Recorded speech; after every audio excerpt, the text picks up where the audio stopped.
Hello student, welcome to today's class. आज हम यहाँ पे डिस्कस करने वाले हैं नेक्स्ट टॉपिक ट्रांसमिशन मीडिया, जिसमें हम डिस्कस करेंगे रेडियो वेव्स, माइक्रोवेव्स और इंफ्रारेड वेव्स। तो इनको हम डिटेल में आज की क्लास में डिस्कस करने वाले हैं और साथ में चैनल को ज़रूर सब्सक्राइब कर लें ताकि आपको लेटेस्ट अपडेट मिलती रहे। तो चलो आज की क्लास स्टार्ट करते हैं।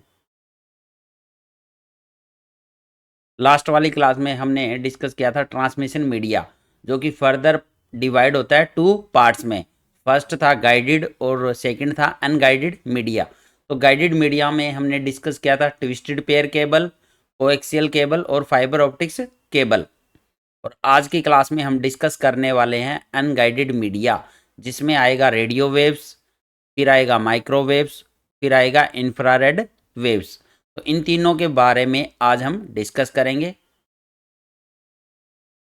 अनगाइडेड मीडिया, तो अनगाइडेड मीडिया में जो इलेक्ट्रोमैग्नेटिक वेव्स होती है वो without using any physical medium travel करती है यहाँ पे। तो therefore it is also known as wireless transmission, मतलब कि यहाँ पे कोई वायर यूज नहीं होती या कोई भी केबल यूज नहीं की जाती है ट्रांसमिट करने के लिए। इसीलिए इसको वायरलेस ट्रांसमिशन भी बोला जाता है अनगाइडेड मीडिया को। तो जब केबल का भी यूज़ नहीं कर रहे हैं, वायर का भी यूज़ नहीं कर रहे हैं, तो जो ट्रांसमिशन होता है वो कैसे होता है? तो ये जो ट्रांसमिशन होता है बाय एयर होता है इसमें। तो air is the media through which the electromagnetic energy can flow easily. The below figure shows the part of electromagnetic spectrum. तो ये इलेक्ट्रोमैग्नेटिक स्पेक्ट्रम आपके सामने दिखाई दे रहा है, जिसमें रेंज स्टार्ट होती है 3 किलो हर्ट्ज से लेके 900 टेरा हर्ट्ज तक, यूज्ड फॉर वायरलेस कम्युनिकेशन। तो वायरलेस कम्युनिकेशन के लिए इस इलेक्ट्रोमैग्नेटिक स्पेक्ट्रम का यूज किया जाता है। अगर हम यहाँ पे बात करें 3 किलो हर्ट्ज से लेके 300 गीगा हर्ट्ज तक, तो इसमें आती है आपकी रेडियो वेव एंड माइक्रोवेव। उसके बाद 300 गीगा हर्ट्ज से लेके 400 टेरा हर्ट्ज, इसमें आती है आपकी इंफ्रारेड वेव्स। उसके बाद 400 से ग्रेटर, इसमें आती है आपकी लाइट वेव। तो ये वायरलेस कम्युनिकेशन में यूज होता है आपका इलेक्ट्रोमैग्नेटिक स्पेक्ट्रम। अब इसमें हम डिटेल में डिस्कस करेंगे रेडियो वेव के बारे में, माइक्रोवेव और इंफ्रारेड वेव्स क्या होती है। नेक्स्ट है we can divide unguided media या wireless transmission into 3 broad category. First है रेडियो वेव, सेकंड है माइक्रोवेव और थर्ड है इंफ्रारेड वेव। तो सबसे पहले डिस्कस करते हैं कि रेडियो वेव क्या होती है। तो ऐसी वेव जहाँ पे फ्रीक्वेंसी की range between 3 kilohertz to 1 gigahertz रहती है, तो ऐसी वेव्स को बोला जाता है रेडियो वेव्स। तो यहाँ पे जो फ्रीक्वेंसी की रेंज रहती है, जो इलेक्ट्रोमैग्नेटिक वेव होती है, उसकी फ्रीक्वेंसी की रेंज क्या रहती है? 3 kilohertz to 1 gigahertz. तो ऐसी वेव को बोला जाता है रेडियो वेव। अब इन रेडियो वेव की एक प्रॉपर्टी होती है कि ये ओमनी डायरेक्शनल होती है। अब ये ओमनी डायरेक्शनल का मतलब क्या है? इसका मतलब है कि ये जो सिग्नल ट्रांसमिट कर सकती है, ये ऑल डायरेक्शन में ट्रांसमिट कर सकती है। When an antenna transmit radio wave, they are propagated in all direction, इसीलिए इनको ओमनी डायरेक्शनल बोला गया है। अब इसका मतलब जो भी सेंडर वाला एंटीना है और जो रिसीवर वाला एंटीना है, इन दोनों का अलाइन होना यहाँ पे ज़रूरी नहीं है। ठीक है, ये एक लाइन में अलाइन हो ये ज़रूरी नहीं है यहाँ पे, क्योंकि जो एंटीना है वो ऑल डायरेक्शन में सिग्नल को ट्रांसमिट कर सकता है। जब ऑल डायरेक्शन में कर सकता है, तो जो रिसीवर वाला एंटीना है वो भी ऑल डायरेक्शन से सिग्नल को रिसीव भी कर सकता है। तो इसी वजह से इन रेडियो वेव्स वाले एंटीना का अलाइन होना यहाँ पे ज़रूरी नहीं है। तो वो किसी भी डायरेक्शन से सिग्नल को रिसीव कर सकता है और किसी भी डायरेक्शन में सेंडर जो है वो सिग्नल सेंड कर सकता है। लेकिन इसकी ओमनी डायरेक्शनल की प्रॉपर्टी की वजह से यहाँ पे एक डिसएडवांटेज भी है। वो डिसएडवांटेज क्या है कि मान लो कोई भी सेंडर वाला जो एंटीना है वो यहाँ पे सिग्नल ट्रांसमिट कर रहा है, और अगर दूसरा कोई और एंटीना सेम फ्रीक्वेंसी बैंड से अगर सिग्नल ट्रांसमिट कर रहा है, तो यहाँ पे चांसेस बढ़ जाते हैं दोनों सिग्नल के इंटरफेरेंस होने का। क्योंकि ये जो सिग्नल है वो ऑल डायरेक्शन में मूव कर रहे हैं। तो ऑल डायरेक्शन में जब ट्रांसमिट करता है तो ऑब्वियस सी बात है दोनों ने ऑल डायरेक्शन में ट्रांसमिट किए हैं सिग्नल। तो यहाँ पे इंटरफेरेंस के भी चांसेस सबसे ज़्यादा बढ़ जाते हैं because of this omni directional property. अब इसी के साथ में कुछ और प्रॉपर्टी होती है इसकी कि it can penetrate wall easily. अब ये जो रेडियो वेव होती है ये वॉल्स को भी इजीली पेनिट्रेट कर सकती है, मतलब कि बिल्डिंग को भी क्रॉस कर सकती है। तो therefore these waves are widely used for communication for both indoors and outdoors. तो ये दोनों के लिए यूज होती है, चाहे इंडोर का कम्युनिकेशन हो या आउटडोर्स का कम्युनिकेशन हो। और ज़्यादातर ये रेडियो वेव हमारी कहाँ यूज होती है? टेलीविज़न में, रेडियो में। तो यहाँ पे रेडियो वेव्स का यूज किया जाता है। नेक्स्ट है माइक्रोवेव। तो माइक्रोवेव में जो फ्रीक्वेंसी की रेंज रहती है वो रहती है बिटवीन 1 गीगाहर्ट्ज टू 300 गीगाहर्ट्ज।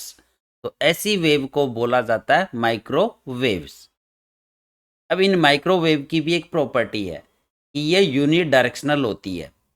तो यूनि डायरेक्शनल का मतलब कि एक ही डायरेक्शन में ट्रेवल कर सकती है माइक्रोवेव्स।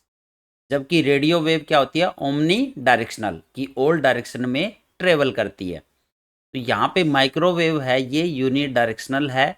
तो इस वजह से अब यहाँ पे जो आपका सेंडर का एंटीना होता है और जो रिसीवर का एंटीना होता है इन दोनों का अलाइन होना यहाँ पे ज़रूरी है। अब अलाइन होने का मतलब कि एक ही लाइन में होना। जब एक ही लाइन में होंगे तभी तो दोनों जो सेंडर है वो सिग्नल को सेंड कर पाएगा और जो रिसीवर वाला एंटीना है वो उस सिग्नल को रिसीव कर पाएगा, अगर वो अलाइन होंगे तभी। नेक्स्ट है microwave propagation is line of site.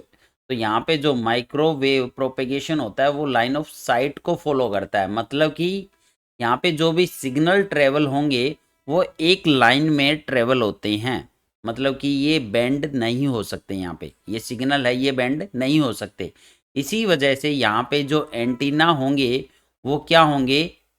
यहाँ पे एंटीना का अलाइन होना ज़रूरी है, क्योंकि एक ही लाइन में यहाँ पे सिग्नल ट्रेवल करेंगे जो कि फॉलो करते हैं लाइन ऑफ साइट को। अब नेक्स्ट है microwave are of further two types. First है टेरेस्ट्रियल माइक्रोवेव और सेकंड है सैटेलाइट माइक्रोवेव कम्युनिकेशन। अब इसमें फर्स्ट है टेरेस्ट्रियल माइक्रोवेव ट्रांसमिशन। तो जो टेरेस्ट्रियल माइक्रोवेव ट्रांसमिशन होता है ये एक टेक्नोलॉजी होती है जो कि ट्रांसमिट करती है focused beam of a radio signal from one ground based microwave transmission antenna to another. जैसा कि यहाँ पे डायग्राम में दिखाया हुआ ये एक अर्थ आपकी। अब इस अर्थ पे एक ground based microwave transmission antenna है जैसे ये वाला। अब ये एंटीना क्या करेगा? सिग्नल को सेंड करेगा यहाँ पे। जैसे ही सिग्नल को सेंड करेगा तो ये दूसरा एंटीना क्या करेगा? उस सिग्नल को यहाँ पे रिसीव करेगा। तो इस तरह से अब ये दोबारा से इन सिग्नल को फिर रीट्रांसमिट करेगा और ये नेक्स्ट वाला एंटीना रिसीव करेगा। तो इस तरह से यहाँ पे ट्रांसमिशन होता है टेरेस्ट्रियल माइक्रोवेव ट्रांसमिशन में।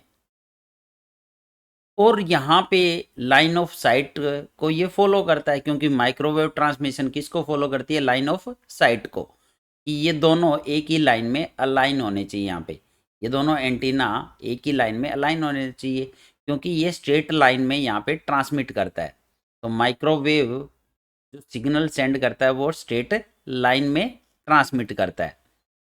और इनकी भी एक लिमिट होती है कि कितने डिस्टेंस तक ये ट्रांसमिट कर सकते हैं। तो उस लिमिट के बाद में ये सिग्नल क्या हो जाते हैं? आपके वीक हो जाते हैं। तो अब सिग्नल को रीजनरेट करने के लिए यहाँ पे हम रिपीटर का भी यूज कर सकते हैं। तो रिपीटर क्या होते हैं आपको बताया गया था जब हम यहाँ पे नेटवर्क डिवाइसेस के बारे में डिस्कस किया था। तो वहाँ पे रिपीटर किस लिए यूज़ करते हैं? To regenerate the signal. Full strength के साथ में दोबारा से सिग्नल को रीजनरेट करने के लिए रिपीटर का यूज़ किया जाता है। तो यहाँ पे भी हम सेम सिग्नल को दोबारा से जनरेट करने के लिए इन बिटवीन दीज एंटीना, तो इन एंटीना के बीच में कहीं पे हम रिपीटर भी लगा सकते हैं। अब जो हमारा टेलीफोन सिस्टम है वो इसी के बेस पे काम करता है, टेरेस्ट्रियल माइक्रोवेव ट्रांसमिशन पे। तो it is an example of telephone system all over the world.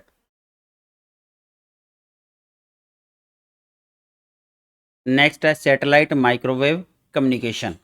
तो satellite is a physical object that revolve around the earth at A known height. तो ये जो सैटेलाइट होती है ये आर्टिफिशियल सैटेलाइट होती है जो कि रिवॉल्व करती है अराउंड द अर्थ। अब it is used in wireless communication for large distance. तो for large distance wireless communication के लिए इसका यूज किया जाता है। This communication used satellite and earth based station. तो ये जो कम्युनिकेशन होता है ये सैटेलाइट और अर्थ पे जो स्टेशन है उनके बीच में होता है। तो satellite receive the signal from one earth based station and send the signal to other earth based station. तो जैसा कि यहाँ पे डायग्राम में दिखाई दे रहा होगा आपको, ये एक आपकी सैटेलाइट है, ये फर्स्ट अर्थ बेस्ड स्टेशन है जो कि सिग्नल सेंड करता है इस सैटेलाइट को। तो जो ये सिग्नल सेंड कर रहा है तो इसको बोला जाता है अप लिंक। अब ये सैटेलाइट क्या करती है? सिग्नल सेंड करती है सेकंड वाले अर्थ बेस्ड स्टेशन को, तो इसको बोला जाता है डाउन लिंक। और अगर ये सेकंड अर्थ स्टेशन सैटेलाइट को सिग्नल सेंड कर रही है तो इसको फिर से हम क्या बोलेंगे? Up link. और जब ये सैटेलाइट इस फर्स्ट वाले अर्थ बेस्ड स्टेशन को सिग्नल सेंड करेगी तो इसको फिर से हम क्या बोलेंगे? Down link. तो इस तरह से कम्युनिकेशन होता है इन दोनों के बीच में। और इन सैटेलाइट कम्युनिकेशन का यूज कहाँ पे होता है? तो टेलीकम्युनिकेशन में यूज होता है, टीवी एंड रेडियो ब्रॉडकास्टिंग में यूज होता है इसका, हाई स्पीड वाईफाई या मोबाइल ब्रॉडबैंड के लिए इसका यूज किया जाता है, और नेविगेशन और जीपीएस में भी आपका सैटेलाइट माइक्रोवेव कम्युनिकेशन का यूज किया जाता है।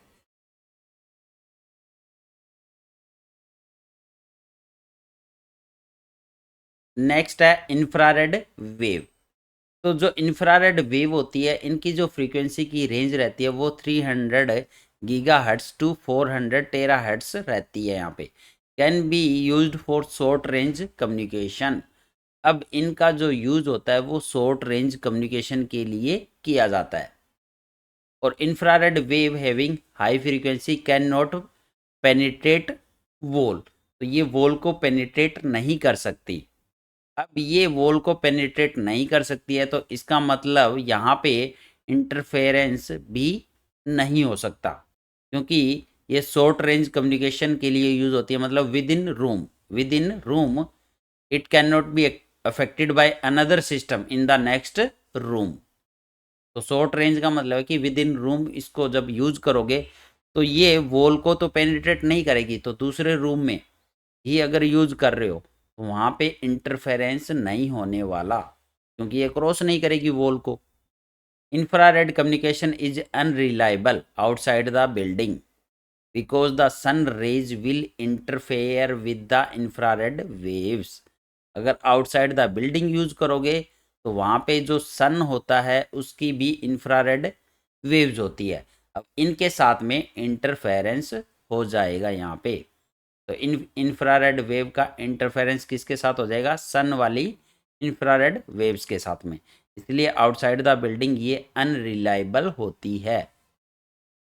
नेक्स्ट है it is used for short range communication. तो यहाँ पे स्टार्टिंग में ही बताया गया था कि ये जो इंफ्रारेड वेव होती है वो शॉर्ट रेंज कम्युनिकेशन के लिए यूज होती है, such as data transfer between two cell phone या टीवी रिमोट ऑपरेशन। तो हमारा जो टीवी वाला रिमोट होता है, तो यहाँ पे अगर आपने देखा हो एक छोटी सी लाइट जलती है रेड कलर की जब भी बटन आप प्रेस करते हो, तो ये इंफ्रारेड वेव्स का ही एग्जाम्पल है। ये इंफ्रारेड वेव्स का ही एग्जाम्पल है। इसी इंफ्रारेड वेव की वजह से जो रिमोट आप यूज़ कर पाते हो, टीवी में चैनल चेंज कर पाते हो, वो इसी वजह से कर पाते हो।